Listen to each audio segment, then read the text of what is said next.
Okay, guys, check this out. You're gonna be blown away. I've been thinking a lot recently.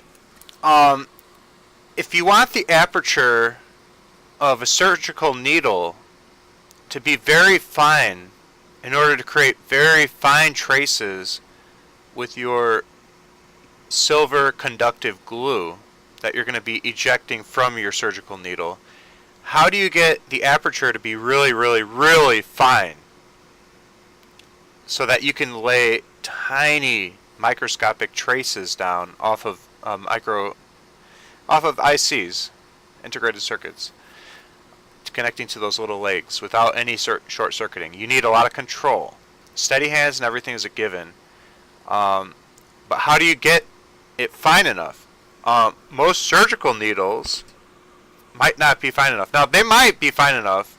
I imagine you can buy them in finer pitches, but what if you had a surgical needle and you wanted to make the needle have an even finer aperture than what it has? How would you do that?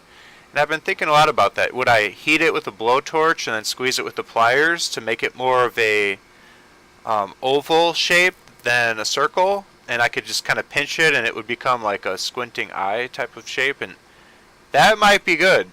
That's one way, but I just came up with a really cool way to do it.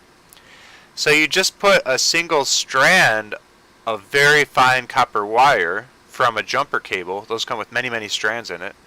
Or take like 4 or 5 strands, however the diameter you want to be.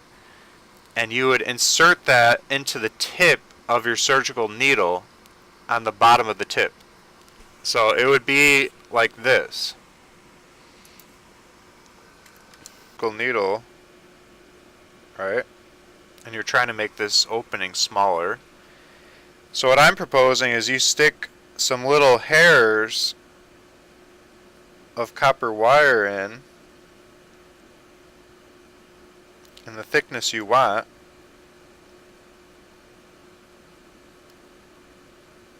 Okay. Those, I just drew little circles where they're ending. They kind of was kind of dots, but you get this solid copper wire, and then with a 3D pen or with glue or epoxy, whatever, you cover this hole. You can squeeze in a thick glue and cover this hole. Now it's stuffed solid, right?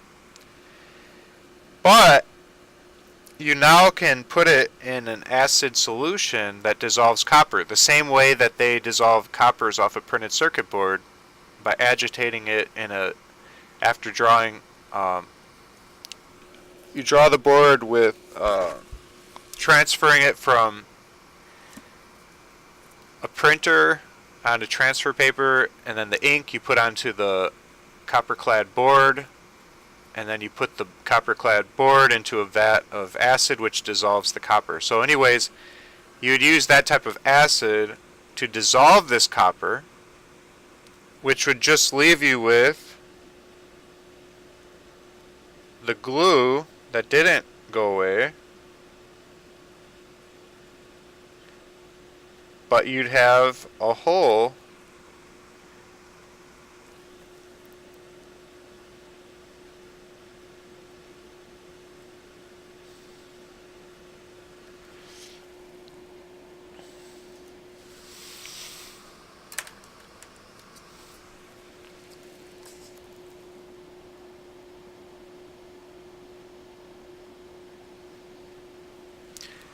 but you would still have your hole.